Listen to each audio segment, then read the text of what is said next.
Iran adalah sebuah negara di Timur Tengah yang memiliki kekuatan militer yang tidak main-main. Pertama kali dalam sejarah, Iran baru-baru ini melancarkan serangannya kepada musuh bebuyutannya yaitu Israel. Pada hari Minggu 14 April 2024 dini hari, Iran meluncurkan lebih dari 170 drone, 30 rudal jelajah, dan 110 rudal balistik ke arah barat menuju Israel.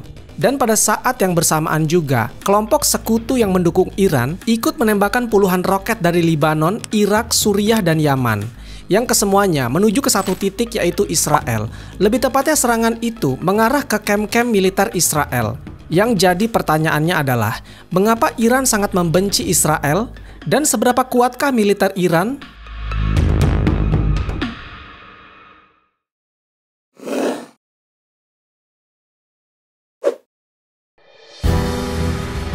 Di Iran, hanya ada 4 agama saja yang diakui oleh negara, yaitu Islam, Kristen, Yahudi, dan Majusi. Dan hampir 99% penduduk Iran beragama Islam yang terbagi menjadi Syiah dan Sunni. Namun Iran yang berlatar belakang Syiah ini menjadi satu negara yang paling vokal dalam menentang aksi brutal di Gaza. Iran menyebut bahwa Israel adalah setan kecil dan Amerika adalah setan besar. Iran memiliki tujuan menghilangkan keduanya dari Timur Tengah. Dari sudut pandang musuhnya, Israel menuduh Iran mendanai kelompok teroris. Sebenarnya Iran dan Israel dahulunya adalah teman baik. Kedua negara ini dulunya menjalin kerjasama yang begitu mesra. Hal itu dimulai pada masa dinasti Pahlavi, yaitu sebuah dinasti yang pernah memerintah Iran dari tahun 1925 sampai 1979, yang dipimpin oleh seorang raja Iran yang bernama Reza Shah Pahlavi. Kemudian diteruskan oleh anaknya yaitu Mohammad Reza Pahlavi. Nah, selama masa itu pula, hubungan keduanya baik-baik saja. Dan bahkan Iran adalah negara Islam kedua yang mengakui kedaulatan Israel setelah Israel didirikan pada tahun 1948, yang padahal negara-negara Arab lainnya menentang pendirian Israel.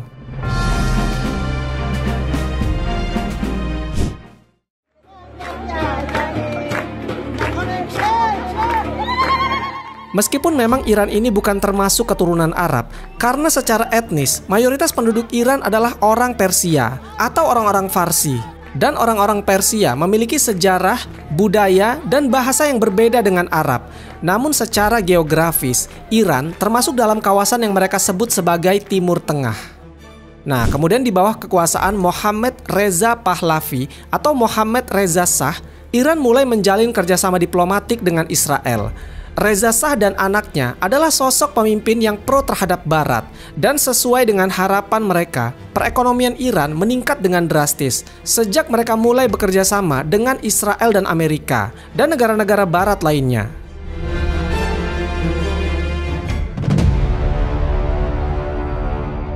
Lalu menjelang berdirinya Israel pada tahun 1948, lebih dari 700.000 warga Palestina diusir dari rumah mereka secara paksa oleh milisi Zionis. Warga Palestina menyebut pemindahan paksa dan perampasan harta milik mereka dengan nama Nakba. Dalam bahasa Arab artinya bencana.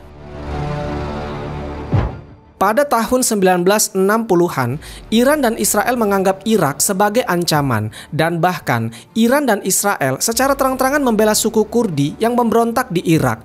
Tak hanya itu, di tahun yang sama, Iran dan Israel mengadakan proyek untuk mengembangkan persenjataan rudal bersama. Vin Deslen mengatakan, langkah Teheran dalam peristiwa itu terutama untuk mengelola aset Iran di Palestina karena sekitar 2.000 warga Iran tinggal di sana dan properti mereka disita oleh tentara Israel selama perang.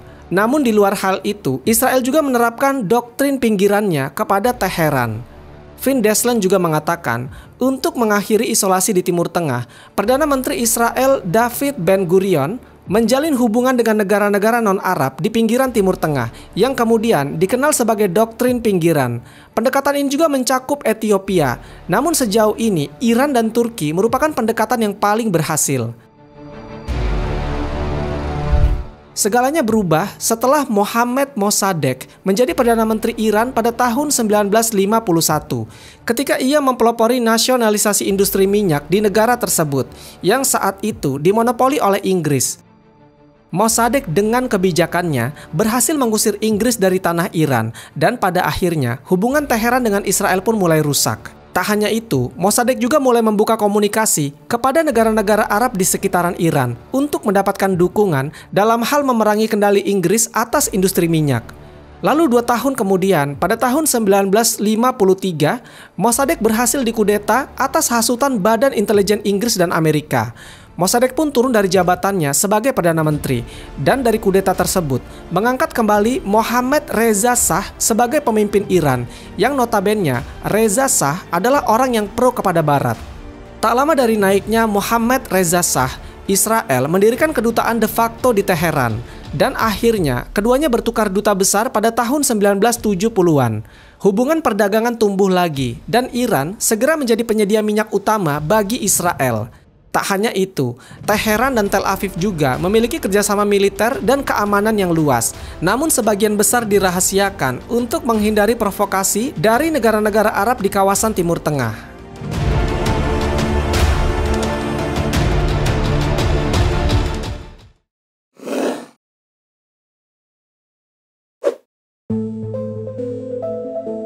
Pada tahun 1979, Mohammad Reza Shah digulingkan dalam sebuah revolusi.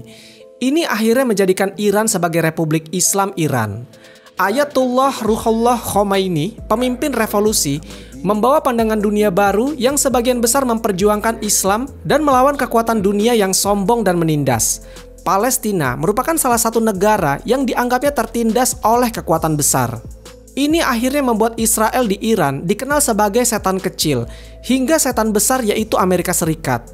Di bawah kepemimpinan Khomeini, Teheran memutuskan semua hubungan dengan Israel, dan warga tidak bisa lagi melakukan perjalanan antara kedua negara, lantaran rute yang dibatalkan atau dihapus. Kedutaan Israel di Teheran diubah menjadi kedutaan Palestina.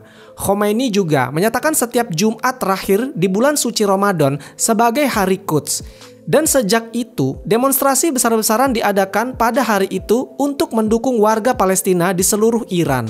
Permusuhan ini tumbuh selama beberapa dekade ketika kedua belah pihak berusaha untuk memperkuat dan mengembangkan kekuatan dan pengaruh mereka di wilayah tersebut. Kedua negara ini masing-masing mengembangkan teknologi militernya, mulai dari pembuatan rudal, drone, dan bahkan mereka membuat nuklirnya masing-masing. Kini, Iran mendukung jaringan poros perlawanan yang terdiri dari kelompok-kelompok politik dan bersenjata di Lebanon, Suriah, Irak, dan Yaman, yang pada awalnya mendukung Israel dan sekutunya yaitu Amerika Serikat.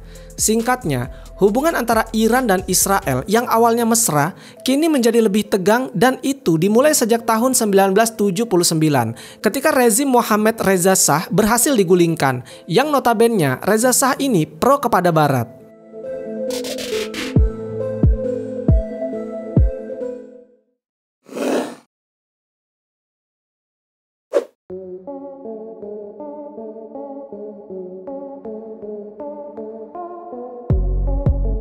Iran memang satu negara yang terkenal dengan banyak rudal balistik yang memiliki banyak varian. Hal ini adalah salah satu hal yang membuat Amerika Serikat ogah untuk membantu Israel. Berikut ini ada beberapa senjata mematikan milik Iran yang ditakuti oleh dunia. Yang pertama adalah rudal Sel Segil. Rudal dengan jangkauan jarak panjang pertama Iran diproduksi di Iran dengan menggunakan bahan bakar padat. Daya jangkau rudal mencapai 2000 km. Iran percaya Sel Segil sebagai rudal terbaik dalam persenjataan militernya dan dapat diluncurkan dari platform bergerak. Kekuatan merusaknya dapat meningkatkan dengan mengurangi bahan bakarnya dan meningkatkan kemampuan ledaknya, sehingga dengan mudah mampu menghantam Eropa.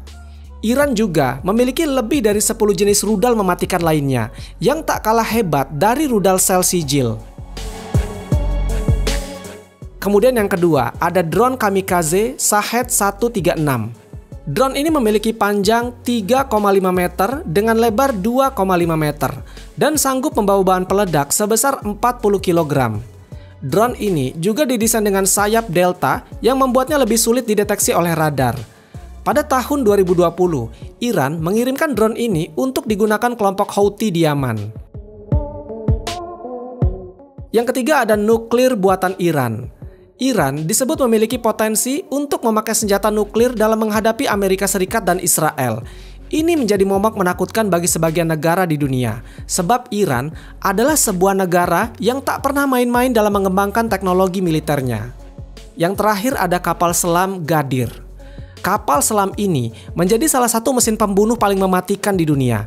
Kapal selam ini mampu membawa 2 tabung 533 mm untuk menembakkan torpedo. Ghadir juga mampu meletakkan ranjau hingga mengirimkan pasukan khusus ke wilayah musuh. Maka pertanyaannya sekarang, apakah Perang Dunia Ketiga akan terjadi dalam waktu dekat ini?